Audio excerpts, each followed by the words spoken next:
everybody. How are you all today? It is October. Been a crazy September for me. How about you guys? It's been really busy. So it's time for the vlog, and it's October 2020, and I have lots of things to tell you about. So let's get started. First, let's talk art like we always do. That's why it's been such a busy month for me. Been transitioning. I have been on a rapid learning curve that I haven't, really worked out yet. But, everything is a learning curve and everything takes time to learn. So, hubby was trying to set me up with some new camera situations. And that just occurred to me that this light is really probably glaring at you. So we'll adjust that a little bit.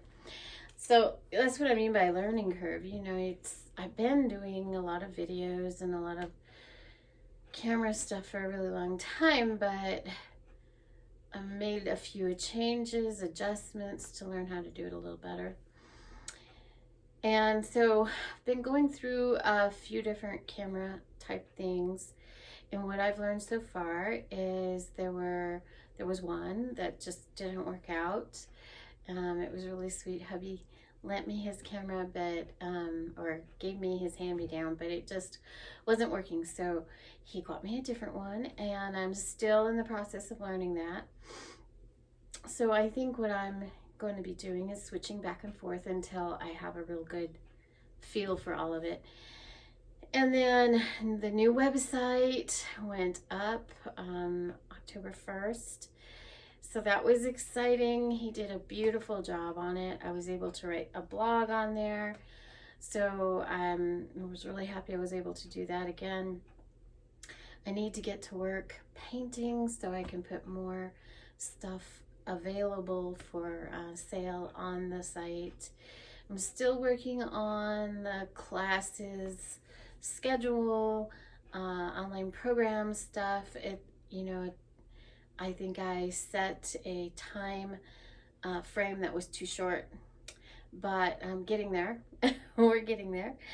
And then I got all the shipping stuff ready, all the packaging things done, and then rearranged the studio. And there's going to be a tour of that soon, a video of that soon.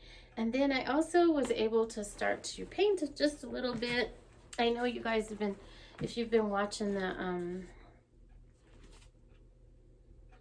videos on it, there it is. Still not completed, but I'm getting closer to it being completed. So, let me set it back down there. Okay, we're getting closer. And of course, I still have other projects that haven't been finished yet because we're really transitioning from, into the fall time. And I'm still caring for the gardens and transitioning into going to be working in the studios. It's just one of them.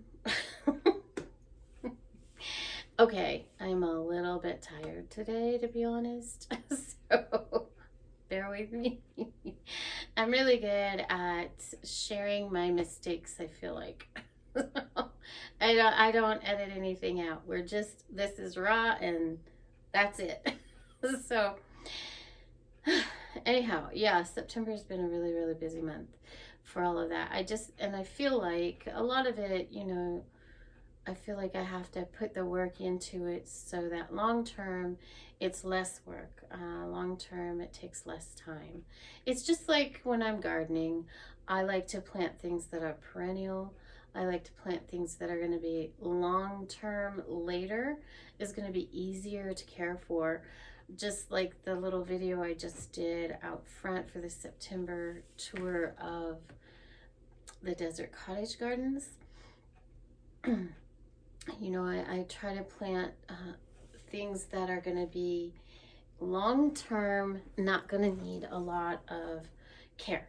They're going to need less care as the years go by, because I know that I'll get more limited, and I don't want to create a huge amount of work for the kiddo as he gets a little bit older either. So, you know, I think long term in that way, because if I have the energy now that I can put into it, fantastic, so that later I'll still be able to enjoy it, but not have to work as hard on it. So, and then, you know, my last video on the back gardens, I talked about how it's basically finished.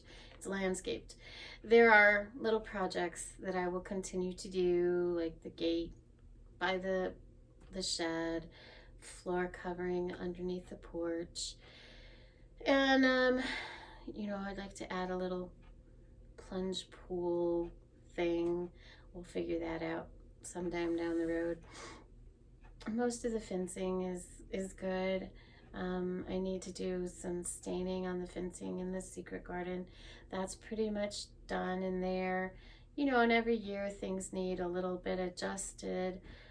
Like the secret garden needs more stepping stones in there, so that can be less maintenance as well. And I have the kiddo side that still needs finished. It's pretty close as well. Everything's, you know, pretty close. The front is mostly finished. There's a couple of plantings I'd like to put in there, and of course I'd still like to do a fence out front. So, you know, there's a few things, but it's certainly winding down as far as building. And so then it's just, you know, maintaining. And it does take some effort through the summer for that. So transitioning time is a little tricky right now. And my goal is to be in the studio painting by the end of October. Right now we still have temperatures that are good, so the plants still need a lot of care. The hummingbirds left town. I think I mentioned that in one of my videos, but that indicates, you know, we're getting closer, and so it's gonna take some time. You know, mid-October is when I start pulling in fountains, things that are gonna break in the winter, my hanging lanterns, and the furniture, bird baths, things like that that need care and covering through the winter. So that takes a little time. That's a little bit of work. So I'll be doing that as I adjust into the studio. But I tell you what, I'm very excited about the studio this year. I have lots of ideas. I'm actually chomping at the bit to get back into the studio, but I just haven't had time to really focus on that. I'm still working on this one painting. I think I'll be able to finish that the beginning of this month. Hopefully you can look forward to that video. And I need to go through my list. Remember my list I showed you a while ago, all the papers? I'm pretty close to just marking that whole thing off. So I think next month on the vlog, I get to go over that with you. And then everything else just kind of needs to be put to bed. I need to bring in some hay. The hay method worked tremendously well for me this year.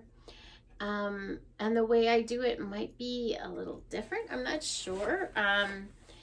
I just like to surround my plants with a thick bed of hay that absorbs the water and holds the water there. So when I water the plant, it keeps the water in the ground instead of evaporating, and then it decomposes and feeds the plant while it's doing that. And I use alfalfa hay. You know, some people have asked about that, so I want to make sure. I have only used alfalfa hay, and it has been really fantastic. It also really keeps the weeds. My one section over in the front, that our last section that we worked on, that used to be just covered up with goat heads, those little hitchhiker stickers, just always. And that's why my husband wanted to plant things there, because he was really tired of dealing with the weeds. So he wanted something that's going to spread and cover and take up that weed space. So when we put some stuff in there, what I did is I laid a thick layer of alfalfa hay all over the whole thing. And, you know, on the video, you can see it looks white now because that hot sun just bleaches that away, that green away. But it killed the weeds. It's really pretty impressive. Last month I had to pull about 10 weeds. That was it. And then my last video out there were 3 that needed to be pulled. And that is it, which is pretty amazing because every couple of weeks we're out there just pulling. So I'm really happy with that. That has been a great addition. So now, you know, how much hay do I use? I have used 3 bales this year, and that's it. So it's not too bad. And I'm going to do 1 more bale this month so that everything gets their last little, like, putting them to bed for the winter.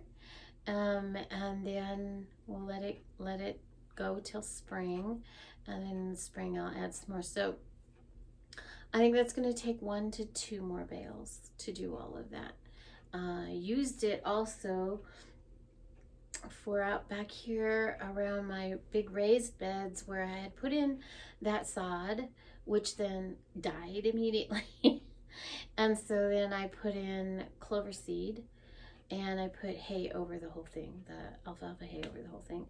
And everything has grown really quite nicely there since then. The reason, I know it's kind of a backwards way of doing things, but the reason I put sod down before I get all the clover growing is because of the ground that we have and the wind that we have. So I like to get a good thick layer, because that's what the sod is. It's a good thick layer of really good clay that it's growing in down on the ground, so that we've got a really good base to work with for the clover.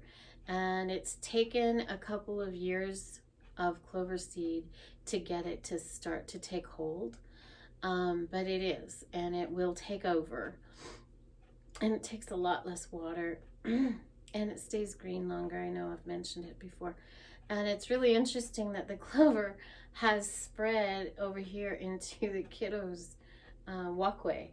I was like, why is it over there? I don't know, but that's where it is, and that's okay. He likes it. So clover's not a bad thing. So that's been an interesting project in the last couple of years. So when I started, since everything is almost finished, I'll kind of talk about when I started here. So we moved in a little over 6 years ago into the house, and we chose a house that had a good footprint because about 11 years ago we realized that our son was not going to grow up to a normal move out of mom and dad's house, live on his own independent lifestyle. We knew that wasn't going to happen for him. It took us a while to accept that, to be honest, because it's, of course, not what any parent wants for their child. But as his health continued to deteriorate, we knew that for him to be safe, comfortable, content, and happy, he would need his own space and independence as much as possible within his health constrictions. So we really focused on, first we moved into a camper. We lived in a camper for 1.5 years. That was quite a challenge for the whole family. But because we did that, we were able to save enough money to get moved from South Carolina back to New Mexico, where we were from. And so by sacrificing and doing that, we were able to get him here, back here, where he can breathe better. Because he was doing fine when we moved from here to South Carolina. That's what I would call his healthy years. We did not know that that would end, but he had a couple of good years, and we had a lot of fun. But then he started having breathing problems and health issues, and there were 2 reasons we wanted to come back here. The air is much drier, and also far less pollutants that he couldn't breathe there. As much as we loved South Carolina, enjoyed it, we are grateful that we were able to come back here and he be a little better, at least with the breathing issues. He's much better here for that. So we were able to do that. That was a big accomplishment. And then the second thing was getting out of the camper. We were able to find a place to rent that cost us the same as living in the camper. Here in New Mexico, it cost more to live in a camper. So we were able to find a comparable home to live in, so we went ahead and did that. And then we worked really hard. Husband worked really hard.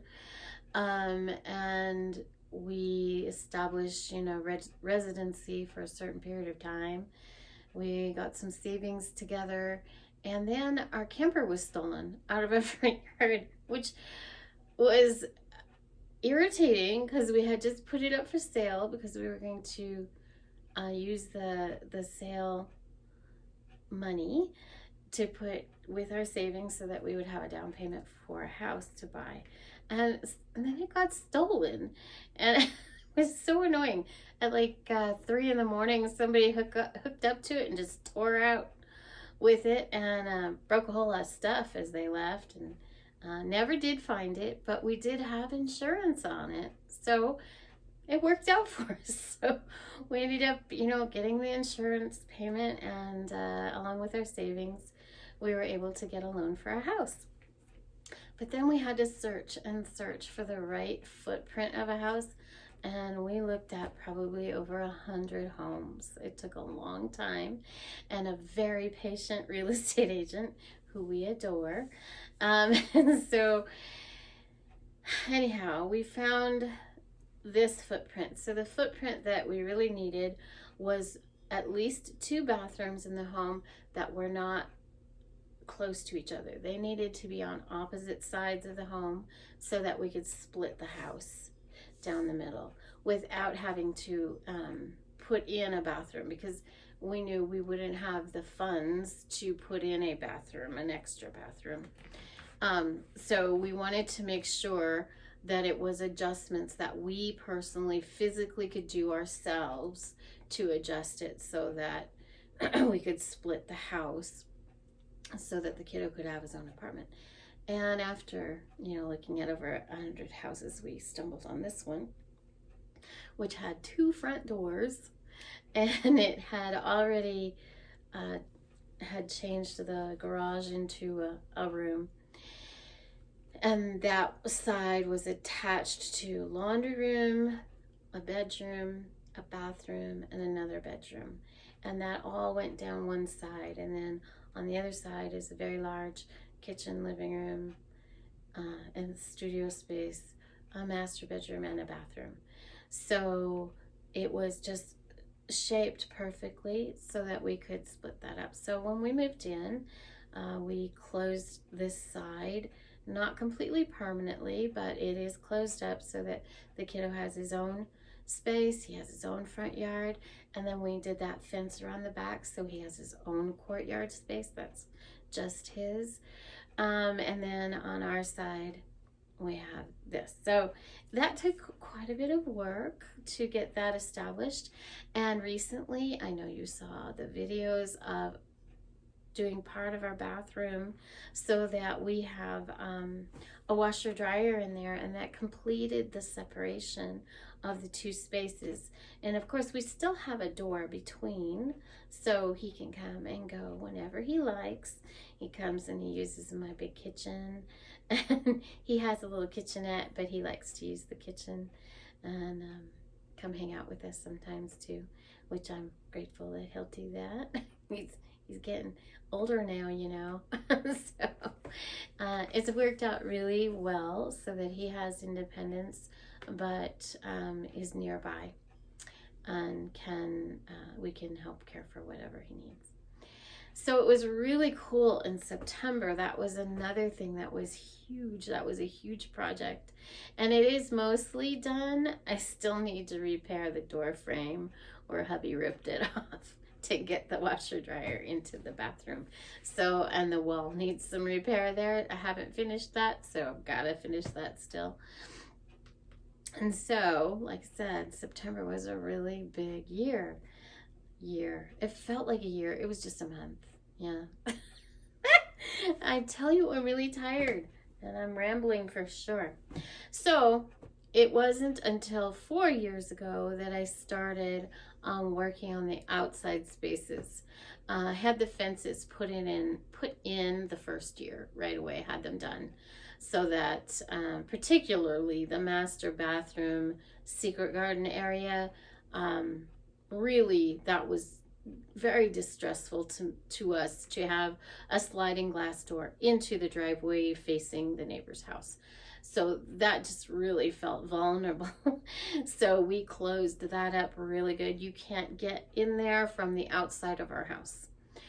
And so that is really nice. So now that's all closed in. I did that right away. I got the kiddos' courtyard closed in right away. We did all that right away, but it took, a couple of years of working on the house inside to get his space done so that I could start working outside.